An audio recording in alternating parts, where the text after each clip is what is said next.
دنیا تو فلم سٹاروں کے پیچھے بھاگتی ہے اور تم 70 سال کے اوپر اس بزرگ کو دیکھنے کے لیے بےتاب و بے قرار ہو. اور حد تو یہ ہے میرے عزیزوں، نہ ان کے آنے کا کوئی پرچار، نہ سوشل میڈیا کا زمانہ، نہ فیس بک، واٹس ایپ اور انسٹاگرام میں ہے ان کے آنے کی جانے کی خبریں، نہ ان کے جلسوں کی خبریں. لیکن پھر بھی آپ نے دیکھا کہ پورا زمانہ ٹوٹ پڑتا تھا.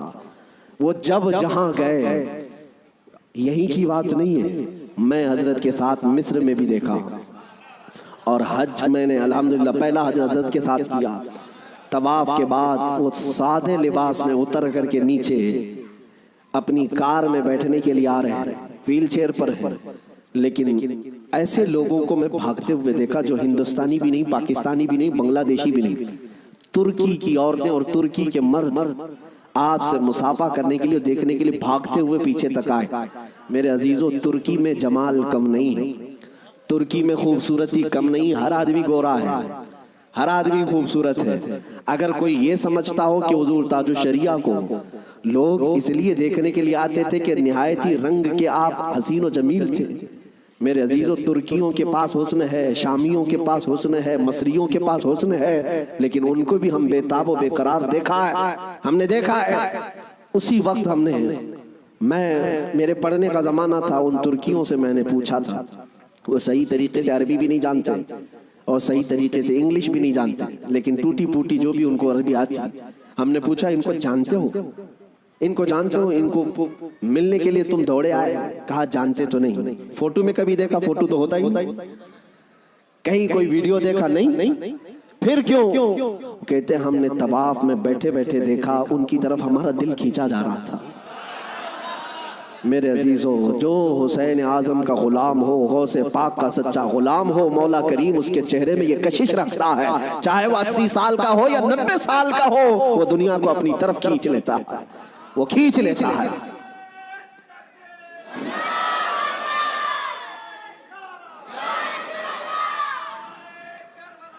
اب آؤ میں آپ کو بات بتا دوں، مر جانا، کٹ جانا، یہ ہماری انتہا نہیں ہے. اگر کوئی یہ سمجھتا ہے کہ ہمیں پھانسی دے کر کے یہ ختم کر دے گا تو اس کی خام خیالی ہے. یہاں پر انگریزوں کا دور تھا، 100 سال تک یہ اتنا ظلم کرتے رہے. ہندوستان میں آج بھی وہ تاریخ رقم ہے، لیکن سب سے زیادہ انہوں نے اگر کسی پر ظلم کیا تو مسلمانوں پر ظلم کیا انگریزوں نے.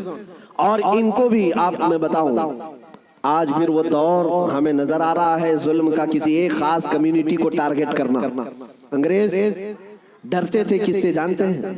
جن لوگوں سے وہ ڈرتے تھے وہ کالا پانی کی سزا دیتے تھے. انڈمان نکوبار، جزیرہ انڈمان کو بھیجتے تھے، لیکن جزیرہ انڈمان نکوبار میں جو جیل ہے جہاں بھیجتے تھے، وہاں سب سے زیادہ اگر کسی کو انہوں نے بھیجا ہے تو وہ علماء اہل سنت کو بھیجا ہے. یعنی آج سے 100 سال پہلے بھی انگریزوں کے خیمے میں کھلبلی تھی تو علماء سے ہی تھی، حق بولنے والے علماء ربانیین. اور پھانسی پر چڑھایا ہے 30,000 علماء کو اہل سنت و جماعت کے. ایک بات میں آپ کو بتانا چاہتا ہوں، علامہ کفایت علی کافی رحمت اللہ علیہ، مراد آباد شہر کے رہنے والے ایک عاشق رسول، ان سے انگریز اتنا ڈرتے تھے کیونکہ جانتے تھے کہ ان کی زبان سے نکلے ہوئے کلمات سے اچھوں کے دل بدل جاتے ہیں. ان کو پتا ہے عالم ربانی، عالم حقانی کی زبان کو وہ توپ سے زیادہ اہمیت دیتے ہیں. کوئی توپ اور بندوق سے مارے اس سے زیادہ اہمیت ان کو ایک عالم ربانی کی زبان سے نکلے ہوئے حق جملے. اسی لیے کفایت علی کافی کو گرفتار کرنے کے لیے جانتے کتنے لوگ آئے تھے؟ انگریز فوج کے 3,000 لوگ آئے تھے ایک عالم کو گرفتار کرنے کے لیے. ہمیشہ دنیا کے ظلم نے یہ بتایا ہے کہ یہ بزدل ہوتے ہیں، ہمیشہ بتایا ہے انہوں نے کہ باطل خیموں میں اکثر مادہ ہوتے ہیں، ان میں شیر نر نہیں ہوتا. ایک اہل سنت و جماعت کے عالم ربانی کو گرفتار کرنے کے لیے 3,000 کی فوج آئی اور گرفتار کیا. اور انہیں گرفتار کر کے سزائیں کیا دی تھی جانتے ہیں؟ ان کے جسم پر گرم استری پھیری جاتی تھی، اور جب ان کی چمڑی جل جاتی تھی تو نمک چھڑکا جاتا تھا. یہ کفایت علی کافی رحمت اللہ علیہ، تقریباً 1 ہفتے تک انہیں سزائیں دی گئی، اور پھر کہا جانے لگا کہ تم فتویٰ بدل لو. تم اپنی باتیں بدل لو، ہم اپنی حکومت میں تمہیں اہم عہدہ بھی دے دیں گے اور ماہانہ وظیفہ بھی جاری کر دیں گے۔ مگر وہ کفایت علی کافی عاشق رسول تھے، بازار مصطفیٰ میں بکا ہوا غلام پھر کسی انگریز کے ہاتھ میں کیسے بک سکتا ہے؟ میرے عزیزوں، وہ کفایت علی کافی اعلیٰ حضرت سے پہلے کے ہیں، اعلیٰ حضرت سے پہلے کے 1857 کی بات کر رہا ہوں، غدر جس کو کہتے ہیں انگریز۔ اس وقت کفایت علی کافی سے کہا ان لوگوں نے، آپ نے کہا میں اپنے جملوں کو اور اپنی زبان کو بدل لوں، وہ بھی میرا دین اتنا ہلکا اور سستا نہیں ہے۔ میرے جسم کو ابھی تم نے صرف استری سے پھیرا ہے، اگر ٹکڑے بھی کر دو تو میں اپنے اسی عزم پر باقی رہوں گا، اس لیے کہ کربلا کی داستان ہم نے بھی پڑھی ہے۔ میرے عزیزوں، کفایت علی کافی رحمت اللہ تعالیٰ علیہ کو 7 دن کے بعد تقریباً ایک چوراہے پر پھانسی کے لیے لایا گیا اور سارا مجمع بھی تھا، پھانسی پر آپ کو چڑھایا گیا، اور اس عاشق رسول سے انہوں نے کہا تھا کہ اگر کوئی آخری خواہش ہے تو بتاؤ۔ ایک سچا عاشق رسول یہ نہیں کہتا کہ بیوی کو دیکھ لوں، بچوں سے بات کر لوں، جائیداد پراپرٹی کی وصیت کر لوں، بلکہ وہ کہتا ہے عاشق رسول پھانسی کا پھندا لگنے سے پہلے خواہش یہ ہے کہ ایک بار نعت رسول پڑھ لوں۔ اور پھر کہا گنگناتے ہوئے، کوئی گل باقی رہے گا نہ چمن رہ جائے گا، پر رسول اللہ کا دین حسن رہ جائے گا۔ اطلس و کم خواب کی پوشاک پہ نازاں نہ ہو، اس تنے بے جان پر صرف خاکی کفن رہ جائے گا۔ سب فنا ہو جائیں گے کافی وہ، لیکن حشر تک نام حضرت کا زبانوں پر چلن رہ جائے گا۔